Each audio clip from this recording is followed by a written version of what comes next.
assistindo na Dança dos Dragões a luta da Rainha pelo trono, mas o que você não sabe é que George R. Martin não inventou nada disso. A Dança dos Dragões aconteceu de verdade na Inglaterra e foi muito mais suja. Imagina um herdeiro morrendo num naufrágio bêbado, uma princesa traída pelo próprio primo e 18 anos de um país sendo estraçalhado porque os homens não aceitavam mulheres no comando. Oi, coroados e curiosos, eu sou a Steph e hoje eu vou te contar a história da Imperatriz Matilda, a rainha da vida real, e por que o trauma dessa guerra foi o que fez o Henrique VIII enlouquecer séculos depois atrás de um filho homem. Se você quer saber o que a HBO não te conta, já deixa o like e se inscreve, porque a história não tem filtro aqui. Então a gente volta para a Idade Média, não o período Tudor, que eu amo de paixão, mas para trás, 1120. Inglaterra normanda, mais de 50 anos depois da conquista do William Conquistador. E uma noite de novembro que destruiu uma linhagem inteira e jogou a Inglaterra em 18 anos de guerra civil.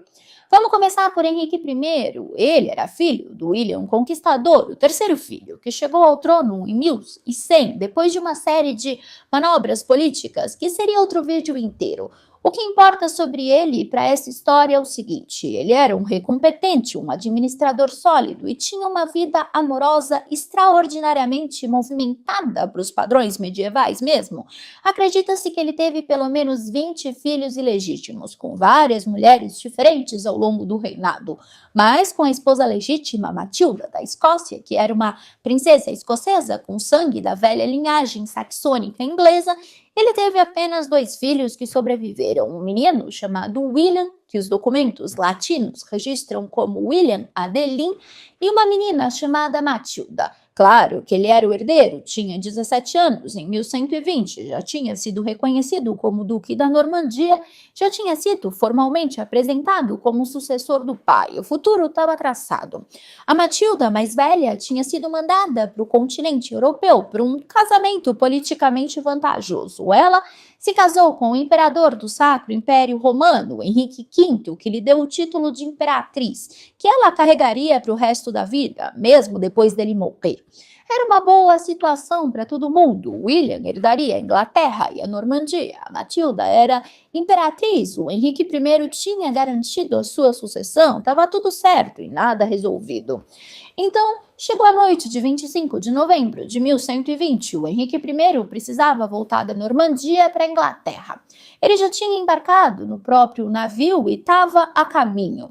Mas ficou para trás um grupo de jovens nobres, filhos de aristocratas, cortesãos, alguns filhos ilegítimos do próprio rei, que queriam fazer a travessia todos juntos. Um capitão chamado Thomas Fitzstephen havia oferecido White Ship, um navio branco, uma embarcação nova, a melhor da frota normanda recém-reformada. A oferta original era para o próprio Henrique I, mas o rei já tinha navio e não quis mudar os planos. Ele sugeriu que o filho William fosse no White Ship com os jovens, e ele foi. Com cerca de 300 pessoas a bordo, incluindo uma boa parte da aristocracia jovem da Inglaterra normanda, como eu comentei. Só que antes de zarpar, o grupo e os tripulantes, que estavam com um humor festivo, beberam muito. Tanto que algumas pessoas nem quiseram embarcar por isso. Inclusive o Estevão de Blois, o primo do William, filho de Adela de Blois, que era irmã do Henrique I. O Estevão ficou para trás. As fontes dizem que foi por causa de diarreia. E essa diarreia mudou a história da Inglaterra. Foi a melhor diarreia da história medieval. O White Ship partiu pouco antes da meia-noite. O capitão, bêbado e querendo mostrar serviço, tomou uma rota mais rápida e mais perigosa, tentando alcançar o navio do rei. E aí o navio bateu numa rocha, nos arredores do porto de Barfleur, na costa da Normandia. A rocha ainda existe e é visível na maré baixa até hoje. O White Ship começou a afundar imediatamente. No caos que se seguiu, a tripulação conseguiu baixar uma única barca salva-vidas e colocaram William Adelin lá dentro, já que ele era o herdeiro. Só que após entrar, ele ouviu gritos da sua meia-irmã ilegítima, que também era chamada de Matilda. Aí ele mandou a barca voltar para perto do naufrágio e, claro, todo mundo resolveu tentar entrar na barca que estava lá quase morrendo. A barca acabou afundando com o peso e o herdeiro de 17 anos morreu naquela noite. Só uma pessoa sobreviveu de 300. A notícia chegou ao Henrique I, na Inglaterra, e ele desabou, nunca se recuperou totalmente. Agora ele tinha um problema para resolver. Quem herdaria o trono? O Henrique I tinha 52 anos em 1120, sua esposa tinha morrido 10 anos antes. Então ele se casou de novo, rapidamente, com Adelaide de Lovaina, jovem, perfeitamente fértil, mas eles não tiveram filhos, nenhum.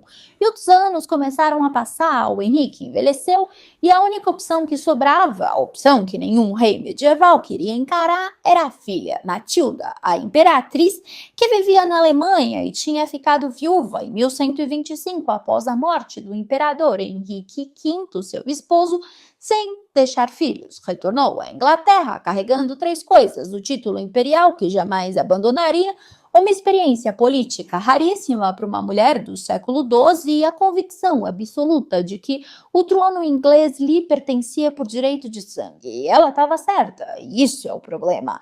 Agora, antes de continuar, vamos falar um pouco da Matilda. Ela tinha sido mandada para a Alemanha com 8 anos para ser prometida ao imperador e foi criada na corte imperial, educada para ser imperatriz, casou oficialmente com aproximadamente 12 anos e passou os anos seguintes sendo a consorte do homem mais poderoso da Europa continental. O Sacro Império Romano era uma estrutura política complexa, cheia de príncipes e bispos e conflitos de jurisdição, e ser consorte do imperador exigia um envolvimento político real. Ela estava presente em assembleias imperiais, participava das decisões políticas e entendia como o poder funcionava. Aí, quando seu marido morreu em 1125, ela tinha 23 anos e tinha passado 15 sendo educada pelo sistema político mais sofisticado da Europa. Então voltou para a Inglaterra, que era um país que ela mal conhecia, para um pai que ela raramente tinha visto, e para uma situação política que era, de repente, a única opção como herdeira. O Henrique I, então, convocou os barões ingleses em 1127 e fez todos eles jurarem lealdade a Matilda como herdeira do trono. Todos juravam. Entre os que juraram estavam Estevão de Blois, o mesmo que tinha ficado no cais enquanto o White Ship partia, o da diarreia. Mas o Henrique I não estava completamente satisfeito com a situação, porque uma herdeira mulher era uma coisa, mas o que ele realmente precisava era de um neto homem legítimo para herdar. Então, em 1128, ele arranjou um segundo casamento para Matilda com Godofredo V, conde de Anjou, chamado Godofredo Plantageneta. Plantageneta vem do latim para giesta, uma planta que ele usava como emblema. O Godofredo tinha 15 anos, a Matilda tinha 25. Ela detestou, tanto que os dois se separaram pelo menos uma vez. A Matilda tinha sido imperatriz e consorte do homem mais poderoso da Europa, e agora estava se casando com um adolescente que tecnicamente era subordinada ao rei da Inglaterra e da França em termos de hierarquia. Para ela era um retrocesso humilhante, mas o casamento funcionou politicamente. A Matilda teve 3 filhos com o Godofredo: o Henrique, outro Godofredo e o William. O mais velho, Henrique, nasceu em 1133. Era o neto que o Henrique I precisava. A sucessão estava garantida. Primeiro Matilda, depois Henrique, o filho. Em 1135, Henrique I morre. Causa oficial foi indigestão por excesso de enguias. Sim, como se fosse normal os reis ingleses morrerem, porque comeram peixe demais. O Henrique tinha 67 anos, uma saúde relativamente boa para a época e aparentemente uma confiança excessiva na própria capacidade digestiva. Né, meu filho? Tu tá velho, vai comer um monte de peixe. Enfim, a Matilda estava na Normandia com Godofredo de Anjou, possivelmente grávida do seu 3º filho, quando recebeu a notícia da morte do pai. E enquanto ela processava essa morte, começou a se organizar para fazer a travessia do canal, para reivindicar o trono, que era dela por direito e por juramento de todos os barões. Só que nesse meio tempo alguém agiu muito rápido. Estevão de Beauharnais atravessou o canal imediatamente após a morte do Henrique I. Em Winchester, ele contou com o apoio decisivo do irmão Henrique de Beauharnais, poderoso bispo da cidade, homem com enorme influência sobre o tesouro real e a administração do reino. Com acesso ao tesouro garantido, Estevão seguiu para Londres, onde rapidamente foi apoiado pelos cidadãos da cidade. Em 22 de dezembro de 1135, menos de 3 semanas após a morte do tio Henrique I, ele foi coroado rei da Inglaterra. Ele tinha jurado que reconhecia Matilda como herdeira, quebrou o juramento sem hesitação, e a igreja, que tecnicamente deveria ter sido um obstáculo, o juramento foi feito diante de prelados religiosos e a quebra do juramento era um pecado grave. A igreja simplesmente olhou para a situação, avaliou que ele era um homem, era preferível a uma rainha mulher e coroou Estevão, porque na Idade Média nenhuma mulher tinha governado a Inglaterra e nenhum barão estava disposto a ser o primeiro a deixar isso acontecer. A Matilda, claro que não aceitou. Ela começou em 1135 e ficou atrás dessa coroa durante 18 anos e foi uma das guerras civis mais destrutivas da história inglesa medieval, o que os cronistas da época chamam de um período em que Deus e seus anjos dormiam, e a história chamou de anarquia. A guerra entre a Matilda e o Estevão não era uma guerra com batalhas decisivas, com frontes claras, com momentos em que você pode dizer aqui foi onde o lado venceu. Era uma guerra de desgaste, de castelos e de alianças que mudavam dependendo de quem parecia estar ganhando, de regiões inteiras sob controle de barões locais que aproveitavam a ausência de autoridade central para fazer o que queriam. Era exatamente o tipo de coisa que a palavra anarquia descreve na prática.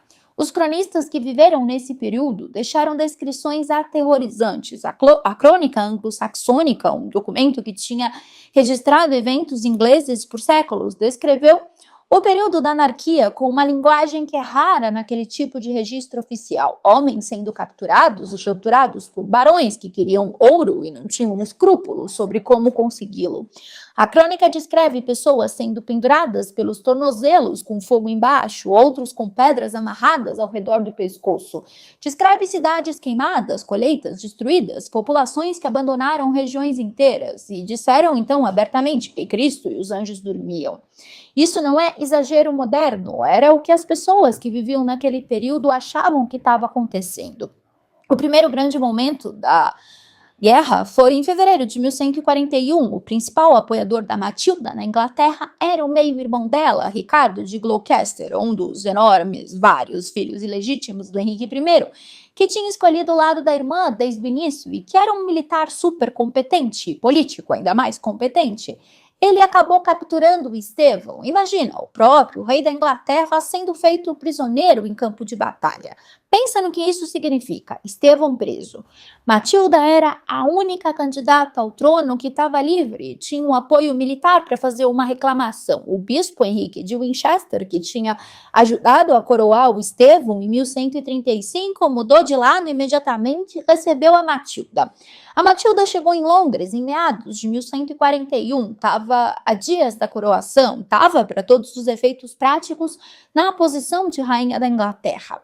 E foi aqui que ela cometeu um erro que os historiadores debatem há séculos. Ela tinha passado anos na corte imperial, onde o governante era absoluto, a posição conferia autoridade imediata, onde você não precisava negociar com barões e cidadãos, porque o imperador simplesmente mandava. Então, ela chegou a Londres com essa mentalidade. Só que os cidadãos de Londres, que eram uma força política real e tinham simpatia pelo Estevão, cuja esposa, Matilda de Boulogne, estava ativamente fazendo campanha fora da cidade pelos direitos do marido preso, foram até a Matilda com pedidos, redução de impostos, privilégios e concessões, o tipo de coisa que um rei em necessidade faria, negociaria.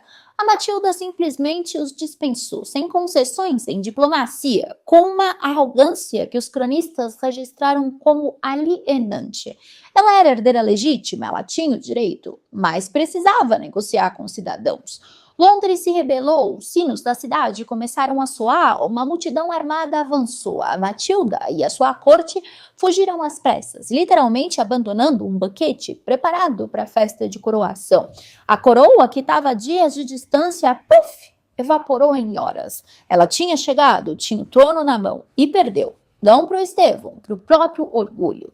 Isso é o que os críticos dela dizem. Os defensores dizem algo mais complicado, que qualquer homem com a mesma atitude dela seria descrito como determinado e firme, e que a palavra usada para Matilda, arrogante, altaneira, imprópria para governar, era uma palavra que eles usavam para mulheres que não se comportavam. Provavelmente as duas coisas são verdadeiras. Ela provavelmente foi arrogante, inflexível, num momento em que exigia diplomacia, e provavelmente seria descrita diferente se fosse homem. Enfim, a guerra continuou. O Estevão foi trocado por Roberto de Gloucester, que tinha sido capturado por forças pró-Estevão alguns meses depois da fuga de Londres. E os anos seguintes foram de guerra, de desgaste, sem um resultado definitivo. Em 1148, a Matilda deixou a Inglaterra e voltou para a Normandia, onde ficou pelo resto da vida. Tecnicamente, não tinha concedido a derrota, nunca abdicou formalmente, nunca renunciou à reclamação, mas na prática saiu. A guerra, que continuou a partir daquele ponto, foi travada em nome do filho dela, Henrique Plantageneta, um menino que tinha nascido em 1133, que tinha 15 anos quando a mãe saiu da Inglaterra, que tinha sido criado com a convicção absoluta de que o trono inglês era seu por direito e que tinha herdado da mãe a inteligência, a determinação e a capacidade administrativa, e que tinha aprendido com os erros dela que diplomacia era tão importante quanto a força militar. A última fase da anarquia é a história de como o Henrique Plantageneto, o filho da Matilda, se tornou a solução para o conflito que tinha durado 18 anos e devastado a Inglaterra. Em 1153 ele tinha 20 anos, já tinha tentado uma expedição à Inglaterra em 1149, ainda adolescente, sem sucesso definitivo. Mas ele voltou naquele ano com dinheiro, exército e um apoio crescente da aristocracia inglesa, que estava cansada de quase 2 décadas de guerra civil.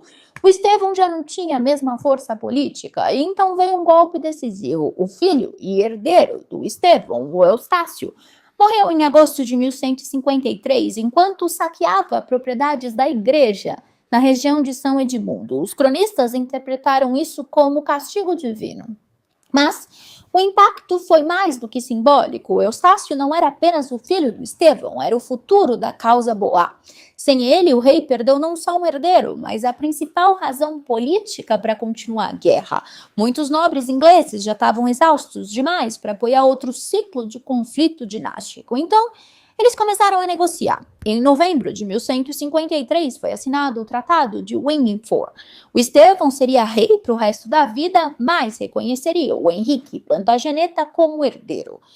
Então, ele acabou morrendo em outubro de 1154. Tinha 50 e poucos anos e a saúde estava debilitada pelos anos de guerra.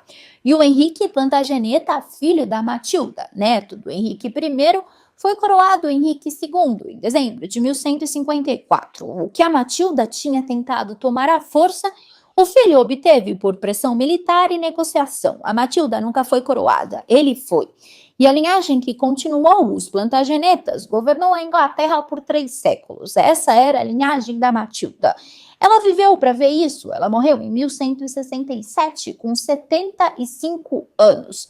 E passou os últimos anos da vida na Normandia, sendo uma conselheira de peso para o filho. Os relatos descrevem uma mulher que continuava tendo opiniões fortes, que continuava interferindo em política, que continuava sendo exatamente a pessoa que tinha assustado os barões ingleses muitos anos antes. A única diferença era que agora o filho dela estava no trono e ela não precisava mais brigar por esse trono. E sobre a Casa do Dragão, você já está vendo os paralelos, né? A Rhaena Targaryen é a Matilda, herdeira designada pelo pai, com juramento formal dos lordes, que é sobreposta por um primo homem quando o pai morre. O Aegon II é o Estevão, o primo que estava lá, que agiu rápido, que quebrou um juramento porque tinha apoio suficiente para fazer isso. A Dança dos Dragões é a anarquia, Anarquia com Dragões. E se a série seguir a lógica do livro, sem spoilers, quem continua no longo prazo é o filho da Rhaena, exatamente como na vida real, onde quem continuou foi a linha da Matilda. E agora chegamos na parte que eu prometi desde o início, porque essa guerra de 900 anos atrás ainda estava na cabeça do Henrique VIII.